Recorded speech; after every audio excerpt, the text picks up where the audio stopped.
नमस्कार विद्यार्थी मित्र, सर्वांचं स्वागत आहे आपल्या नवोदय मिशन ऑनलाईन प्लॅटफॉर्म मध्ये। 7वी स्कॉलरशिप नवीन सिलेबस नुसार 30वा धडा बेजिक राशी व त्यावरील क्रिया या धड्यामधील स्वाध्याय 30.1 आपण या अगोदर पाहिला आहे। आजच्या स्वाध्यायामध्ये आपण 30.2 पाहणार आहोत। तर चॅनलला नवीन असाल सबस्क्राइब करा आणि मागील स्वाध्याय पाहिले नसतील तर पाहून घ्या। चला वेळ न घालवता पहिला प्रश्न समजून घेऊया। पहिला प्रश्न या ठिकाणी स्क्रीनवर सर्वांना दिसतोय। हे समीकरण सोडवल्यानंतर आपल्याला काय उत्तर येईल आता पहा। या ठिकाणी आपल्याला हा मधला कंस सोडवायचा असतो अगोदर, ओके इतका। म्हणजे आपण हे लिहून घेऊया, ए वजाला वजा, हा कंस जशास तसा, बी ला बी, त्यानंतर हे वजाला वजा, त्यानंतर हा कंस सी आणि या ठिकाणी वजाला वजा, ओके। आता या ठिकाणी सी असल्यामुळं हा ए या ठिकाणी काय होईल, वजा ए होईल, इथपर्यंत लक्षात आलं। नंतर इथं मायनस असल्यामुळं हा बी बाहेर आल्यानंतर प्लस होईल, ओके। हा मायनस असल्यामुळं काय होणार आहे, प्लस होणार आहे, इथपर्यंत लक्षात आलं। आणि हा होईल, हा कंस क्लोज झाला, ओके। हे असं राहील वजा सी आणि हा प्लस ए, इथपर्यंत लक्षात आलं। आता सोडवायचं आपल्याला हा मधला कंस, हा मग काय लिहिणार आपण, ए वजा ब्रॅकेट जशाला तसा, बी वजा, आता इथं वजा आहे मग हा सी पण काय होईल, वजा, ओके। वजा आहे, त्यानंतर हा ए कसा होणार आहे, वजा वजा या ठिकाणी अधिक ए होईल। बी अधिक आहे तर कंसाच्या बाहेर वजा असल्यामुळे मधली चिन्ह बदलतात, हे लक्षात ठेवायचं। म्हणजे बी होईल वजा बी आणि सी पण काय होईल, वजा सी। आणि त्यानंतर हा कंस संपला आणि परत हा वजा सी प्लस ए, इथपर्यंत लक्षात आलं। परत आता लिहून घेऊया ए। आता हे जो कंस दिसतो आपल्याला हा आणि हा, म्हणजे इतकं एकाच कंसामध्ये आहे। आता हे कंसाच्या बाहेर जर बी येत असतील, अगोदर काय आहे मायनस, म्हणजे मधली चिन्ह सर्व बदलतात। आता हे मायनस असल्यामुळं बी काय होईल, बी मायनस होईल। इथं मायनस सी आहे, वजा आहे, लक्षात ठेवायचं कंसाच्या बाहेरचं हे जर चिन्ह इथं वजा असेल तर मधली चिन्ह सर्व बदलतात। तर सी कसा होईल, मग इथं प्लस सी होईल, ए कसा होईल, मायनस ए होईल, बी कसा होईल, अधिक बी होईल, हा पण अधिक सी होईल, हा पण अधिक सी होईल आणि अधिक ए, इथपर्यंत लक्षात आलं। आता लक्षात घ्या या ठिकाणी हे वजा बी आहे आणि हा अधिक बी आहे, कॅन्सल होईल, ओके। त्यानंतर हा वजा ए आहे आणि हा अधिक ए आहे, कॅन्सल होईल, ओके। मग काय राहिलं इथं फक्त ए, काय राहिलं ए, त्यानंतर 1 2 आणि 3, एकदा दोनदा आणि तीनदा, सी कितीदा आहे, तीनदा, म्हणजे प्लस 3C। या ठिकाणी आपलं उत्तर असणार आहे ऑप्शन क्रमांक 3 मध्ये उत्तर पाहायला मिळेल, ओके। चला पुढील प्रश्नाकडे वळूया। चला प्रश्न 2 मध्ये काय दिलेले, इथे दिलेले पहा, एक्स कंसात एक्स बरोबर 0 नाही, 0 नाही तर कुठली संख्या असू शकते, या संख्येची विरुद्ध संख्या पुढीलपैकी कशी असेल। आता एक्स बरोबर फक्त 0 घ्यायचा नाही आपल्याला, किती घ्यायचं नाही, 0। म्हणजे आपण 1 2 3, समजा जर एक्स बरोबर 2 घेतला तर एक्स बरोबर 2 असू शकतो किंवा एक्स बरोबर -2 पण असू शकतो, फक्त आपल्याला 0 घ्यायचा नाही। म्हणजे आणि या 2 ची विरुद्ध संख्या होईल -2 आणि याची विरुद्ध होईल फक्त 2, म्हणजे याचं उत्तर काय येणार आहे, तर याचं उत्तर येणार आहे धन किंवा ऋण असते, काय असते, धन किंवा ऋण, ओके। चला पुढील प्रश्नाकडे वळूया। चला प्रश्न क्रमांक 3, तर पहा या दोघांचा गुणाकार आहे आणि याला भागिले 120 m चा दुसरा घात n चा दुसरा घात, ओके असं आहे। तर आपण याला लिहून घेऊया। तर कसं लिहिणार आपण याला लिहिणार 3m दुसरा घात n चा तिसरा घात गुणिले 8 m चा तिसरा घात n, आणि हे भागाकाराचे चिन्ह म्हणजे छेदात देऊया, 120 m चा दुसरा घात n चा दुसरा घात। आता लक्षात घ्या 8 1 8 जर म्हटलं तर 8 1 8 होईल 4 उरतील, 8 पंचे 40, इथं 15 राहतील. त्यानंतर 3 एक 3 होईल आणि 3 पाचशे 15 होईल. त्याला जर समोर लिहून घेतलं आपण तर काय होणार आहे, अंशामध्ये 1 1 राहिलाय, म्हणजेच आपण काय लिहू शकतो, आता पहा इथे m चा दुसरा घात लिहून घेऊ इकडं, m चा दुसरा n चा तिसरा घात गुणिले m चा तिसरा घात n, कारण इथे 1 राहिला म्हणजे काही शिल्लक राहिलेलं नाही आणि छेदात काय राहिलं 5 m चा दुसरा घात n चा दुसरा घात. ओके, m चा तिसरा आहे. आता लक्षात घ्या इथं 3 m आहेत, म्हणजे हा कट झाला, हा वरचा कट झाला, इथपर्यंत लक्षात आलं. त्यानंतर हे n दोनदा आहे, म्हणजे हे दोनदा इथलं कट झालं तर इथं 3दा आहे, म्हणजे इथं 1 n शिल्लक राहील फक्त. म्हणजे इथं जर 1 n राहिला तर काय होईल, m चा वर्ग आणि n चा पण वर्गच होईल. m 3दा म्हणजेच इथं आपण m चा वर्गच आहे, इथं घन झालेला आहे. तर लक्षात घ्या इथं 2दा आहे ना, म्हणजे हे कॅन्सल झालं, इथं m 1 शिल्लक राहिलं. आता m चा वर्ग आणि m म्हणजे m चा घन होईल आणि इथं राहील n चा वर्ग, छेदात राहतील 5. ते झालं उत्तर आपलं. उत्तर पहा या ठिकाणी ऑप्शन मध्ये आपल्याला पाहायला मिळत नाही. हे जर 5 वरती घेतले आपण तर काय होईल, m चा तिसरा घात n चा दुसरा घात आणि याच्या पॉवर काही नसतो म्हणजे 1 असतो, म्हणजे इथं होईल 5 चा पॉवर -1. तर असं आपल्याला ऑप्शन क्रमांक 1 मध्ये पाहायला मिळेल. ओके, चला पुढील प्रश्नाकडे वळूया. प्रश्न क्रमांक 4, तिथं गुणाकाराचे चिन्ह, भागाकाराचे गुणाकार व्यस्त होईल, म्हणजेच काय होईल, 21 ab चा वर्ग छेदात होईल 5 a चा चौथा घात b चा दुसरा. गुणाकार जर केला तर ही अंशात जाईल, हे छेदात येईल, म्हणजे इथं होईल 15 a चा घन आणि 7 a चा वर्ग b चा घन. ओके, इथपर्यंत लक्षात आलं. चला आता याची जर काटाकाटी करून घेतली तर पहा हे b चा वर्ग, हे b चा वर्ग कॅन्सल होईल. त्यानंतर हे होईल 7 एक 7, 7 त्रिक 21 होईल, 5 एक 5, 5 त्रिक 15 होईल. इथपर्यंत लक्षात आलं. ओके, 3 त्रिक 9, इथे लिहून घेतो मी 9. इथं काय शिल्लक राहिले a आणि हा a चा गुणिले a चा तिसरा. त्यानंतर छेदात किती राहिलं बघा आता, a चा चौथा, त्यानंतर हा कितवा राहिला, a चा दुसरा घात राहिला गुणिले a चा दुसरा आणि b चा तिसरा घात. इथपर्यंत लक्षात आलं. आता ह्या दोघांचा जर गुणाकार केला तर काय होईल, 9 a चा चौथा घात होईल, छेदात a चा चौथा घात गुणिले a चा दुसरा b चा तिसरा घात. आता पहा a चा चौथा घात हे आणि हा कॅन्सल होईल, म्हणजे शिल्लक राहिलं 9 छेदात a चा दुसरा घात आणि b चा तिसरा घात. इथपर्यंत लक्षात आलं. तर हे असेल आपलं उत्तर. तर पहा पर्यायामध्ये आपल्याला या पद्धतीने उत्तर पाहायला मिळत नाहीये. मग याचं उत्तर काय असणार आहे, तर ह्या छेदातले जे आहेत यांना जर आपण अंशामध्ये जर इकडं घेतलं तर काय होईल, 9 याचा पॉवर मायनस होतात फक्त, a चा मायनस पॉवर 2 आणि b चा बी मायनस पॉवर 3. तर हे आपलं उत्तर असणार आहे ऑप्शन क्रमांक मध्ये आपल्याला या ठिकाणी पाहायला मिळेल. ओके, चला पुढील प्रश्नाकडे वळूया. प्रश्न क्रमांक 5. तर पहा इथं गुणाकाराचं चिन्ह आहे, आपण याला 5 एक 5 म्हणू शकतो. 5 एक 5 उरतील 2, 5 5 25. ओके, हे 15 15 कॅन्सल होतील. इथपर्यंत लक्षात आलं. आता काय शिल्लक राहील आपलं, तर शिल्लक राहील इथं 3x चा तिसरा घात आणि y चा वर्ग. त्यानंतर परत काय राहील, गुणिले x चा वर्ग, छेदात काय राहणार आहे, x गुणिले xy.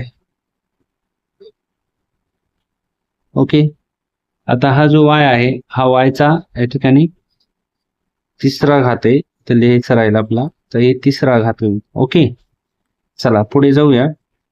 आता लक्षात घ्या इथं हे x चा तिसरा आहे आणि हा दुसरा आहे, म्हणजे x चा घातांक 5वा होईल या ठिकाणी, म्हणजे काय होईल, 3x चा 5वा घात, y चा दुसरा घात आणि छेदात होईल x चा वर्ग y चा तिसरा घात. आता लक्षात घ्या याला जर आपण काटाकाटी केली तर हे y चे 2 घात आहेत, इथं 3 आहेत, म्हणजे इथं फक्त y शिल्लक राहिला. ओके. त्यानंतर हे x चा दुसरा घात आहे, म्हणजे हे 2 जर कटले तर इथं x चा तिसरा घात शिल्लक राहील फक्त. म्हणजे काय राहील, 3x चा तिसरा घात आणि छेदात राहील फक्त y. हे असणारे आपलं उत्तर. तर ऑप्शन क्रमांक 2 मध्ये आपल्याला या ठिकाणी उत्तर पाहायला मिळेल. ओके. चला पुढील प्रश्नाकडे वळूया. प्रश्न क्रमांक 6. x वर्षापूर्वी हरी व सदू यांच्या वयात y वर्षाचा फरक आहे. पाहता x वर्षापूर्वी दोघांच्या वयातला फरक किती आहे, y वर्ष. ओके. पुढे दिले तर आणखीन z वर्षाने तो फरक किती वर्षाचा होईल. तर लक्षात घ्या, z वर्षानंतर किती फरक. आता पहा इकडं x वर्षापूर्वी हरी आणि सदूच्या वयात y चा फरक आहे, तर मग z वर्षापूर्वी पण फरक तोच राहणार आहे, म्हणजे yच असणार आहे. तर लक्षात घ्या, समजा हरीचं जर वय तर 2 असेल आणि सदूचं जर 5 असेल तर याच्यामध्ये फरक किती झाला, 3चा. 3 म्हणजेच काय असणार आहे, y. आणि परत तर आणखीन z वर्षाने, म्हणजे फरक तोच राहणार आहे, फरक मध्ये काही बदल होणार नाही, फरक तोच राहील. याचा अर्थ याचं उत्तर येणार आहे y. म्हणजे z वर्षाने तो फरक y इतकाच राहणार आहे, त्याच्यात काहीही फरक पडणार नाही. ओके. चला पुढील प्रश्नाकडे वळूया. प्रश्न क्रमांक 7. x वर्षानंतर राजूचे वय y वर्ष होईल. किती, x वर्षानंतर. x वर्षानंतर राजूचं वय काय होणार आहे, y. ओके. पुढे दिलेले आहे, तर 3 वर्षापूर्वी त्याचे वय किती वर्ष असेल. पूर्वी म्हणजे अगोदर, बरोबर आहे. मग आता x वर्षापूर्वी y जर असेल तर आज काय असणार आहे त्यांचं वय, आजचे वय. x वर्षापूर्वी काय होतं, y. याचा अर्थ y वजा x हे आजचं वय असणार आहे त्याचं. आणि विचारलंय काय, 3 वर्षापूर्वीचे म्हणले परत त्याच्यातून 3 वजा करायचे, म्हणजे 3 वर्षापूर्वीचे हे आजचे वय y वजा x आहे, पूर्वीचे म्हणजे परत 3 वजा करा, 3 वर्षापूर्वीचे वय तेच y वजा x वजा 3 असं असणार आहे. ऑप्शन क्रमांक 4 मध्ये आपल्याला उत्तर पाहायला मिळेल. ओके. चला पुढील प्रश्नाकडे वळूया. प्रश्न क्रमांक 8. 40 किमी वेगाने x अधिक 120 किमी अंतर जाण्यासाठी किती तास लागतील. तर पहा या ठिकाणी आपल्याला वेग दिलेला आहे, वेग किती आहे, 40 किलोमीटर प्रति तास. आणि या ठिकाणी अंतर पण आपल्याला दिलेले आहे, अंतर किती आहे, x अधिक 120. काढायचा आहे का आपल्याला, किती तास लागतील, म्हणजे वेग आपल्याला वेळ काढायचा किती तास लागतील. ठीक आहे.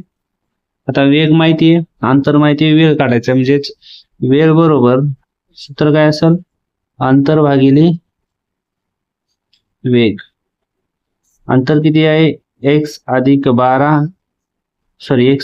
120 आणि छेदात होईल 40.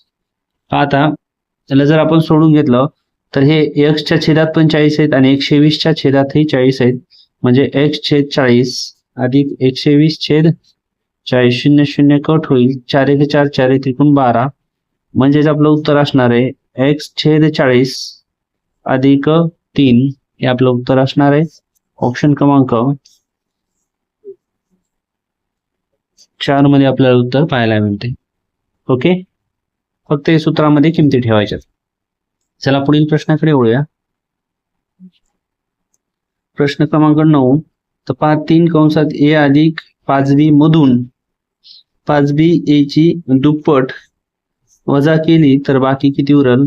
तर हे अगोदर लिहून घेऊया. 3 कंसात a अधिक 5b मधून म्हणजे वजा करायचे आपल्याला, त्याची दुप्पट करायची म्हणजे याला 2 ने आपल्याला आधी गुणावं लागेल, म्हणजे 2 कंसात 5b अधिक a असं लिहावं लागेल. 3 गुणिले a 3a होईल, अधिकला अधिक 3 5 15 15b होईल, इथं वजाला वजा, त्यानंतर 5 2 10b होईल, त्यानंतर 2 गुणिले a म्हणजेच वजा 2a होईल. इथपर्यंत लक्षात आलं. आता हे याला सोडून घ्यायचं. 3a अधिक 15 मधून 10 गेले, या ठिकाणी 5 राहतील, 5b आणि हे वजा 2a किती राहील, वजा 2a. इथपर्यंत लक्षात आलं. आता पहा 3a 2a गेला म्हणजे a अधिक 5b हे आपल्या ठिकाणी काय असणार आहे, उत्तर असणार आहे. तर ऑप्शन क्रमांक 3 मध्ये आपल्याला उत्तर पाहायला मिळेल. ओके, इथं a अधिक 5b आले, तर फक्त काय केले, 5b अधिक a. ओके, चला पुढील प्रश्नाकडे वळूया. चला प्रश्न क्रमांक 10 पाहूया. x ची किंमत दिली, y ची दिली, तर आपल्याला हे सोडवल्यानंतर किती येईल ते विचारले. तर लक्षात घ्या, आता इथे x बरोबर 15 आहे आणि y बरोबर 20 आहे. तर आपल्याला वर्गमुळात x² अधिक y² म्हणजेच x ची किंमत किती आहे, तर 15चा वर्ग अधिक 20चा वर्ग. लक्षात घ्या, 15चा वर्ग या ठिकाणी लिहायचा आपल्याला 225 येईल आणि 20चा वर्ग येईल 400. परत दोघांची बेरीज केली तर ती येते 625 आणि त्याचं जर वर्गमूळ काढलं तर ते येते आपलं 25. किती येते, 25. म्हणजे याला पूर्ण जर सोडवलं तर आपलं उत्तर काय येणार आहे, 25. ऑप्शन क्रमांक 4 हे उत्तर योग्य आहे. ओके, चला पुढील प्रश्नाकडे वळूया. चला प्रश्न क्रमांक 11 पाहूया. वजा x अधिक y c बरोबर असलेली पुढील पैकी राशी कोणती आहे. तर पहा इकडं x कंसात x अधिक y. आता एक कंसाच्या बाहेर काय आहे, मायनस आहे, याचा अर्थ कंसातले चिन्ह बदलतात. हे मी तुम्हाला या अगोदर सांगितलेलं आहे. ओके, तर आपल्याला काय होईल मग, तर याला जर बाहेर घेतलं तर हे होईल वजा x. ओके, आणि त्यानंतर हे अधिक येते तर वजा y होईल. काय होईल, वजा y. ठीक आहे, तर आपल्याला हे असं ऑप्शन कुठल्या ऑप्शन मध्ये पाहायला मिळते, ते x वजा अधिक y वजा, म्हणजे हे या ठिकाणी ऑप्शन क्रमांक 2 हे उत्तर आपलं असणार आहे. ठीक आहे, चला पुढील प्रश्नाकडे वळूया. हा प्रश्न क्रमांक 12 आहे. या स्वाध्यायामध्ये शेवटचा प्रश्न आहे आणि या अगोदर सांगितल्याप्रमाणे जर कोणी तुमच्या ओळखीचं नवोदयची तयारी करत असेल तर नवोदय मिशन हे आपलं प्ले स्टोअरला ॲप आहे. तर या ॲपमध्ये त्या ठिकाणी रेकॉर्डेड बॅच, त्यानंतर फ्री टेस्ट सिरीज, त्यानंतर झालेले नवोदयचे पेपर सर्व या ठिकाणी उपलब्ध आहे.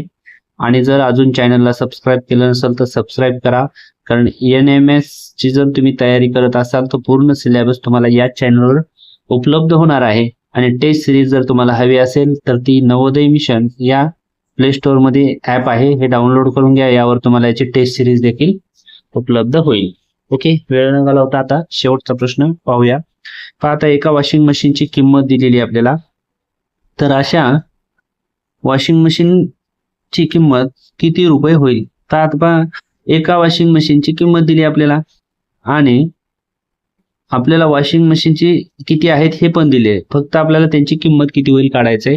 याचा अर्थ या दोघांचं आपल्याला या ठिकाणी लिहून घ्यायचं. तर कसं लिहिता येईल आपल्याला, तर पहा सुरुवातीला जर लिहिलं आपण 5/y अधिक x/6 कंस बंद, दुसऱ्या कंसात x/6 वजा 5/y कंस बंद. आता लक्ष द्या, दोन्ही जर कंसाचं निरीक्षण केलं तर दोन्ही पद या ठिकाणी आपल्याला कशी मिळतात, सारखीच असल्यासारखं वाटतात. तर काय करणार, फक्त आपण याला या कंसाला आपण असं लिहू शकतो x/6 अधिक 5y 5/y, म्हणजे हे पद इकडं आणि हे पद इकडं जर घेतलं तरी काही फरक पडणार नाही. आणि जशाला तसं जर घेतलं आपण तर इथे फॉर्म्युला आपल्याला वापरता येतो. तो कोणता फॉर्म्युला आहे, तर तो आहे बघा, a चा वर्ग वजा b चा वर्ग बरोबर पहिल्या कंसात a अधिक b आणि दुसऱ्या कंसात a वजा b. तर पहा दोन्ही कंसात या ठिकाणी आपल्याला हा फॉर्म्युला वापरता येतो. तर वापरायचा फॉर्म्युला, तर लक्षात घ्या, a म्हणजे काय असणार आहे, x/6 असणार आहे.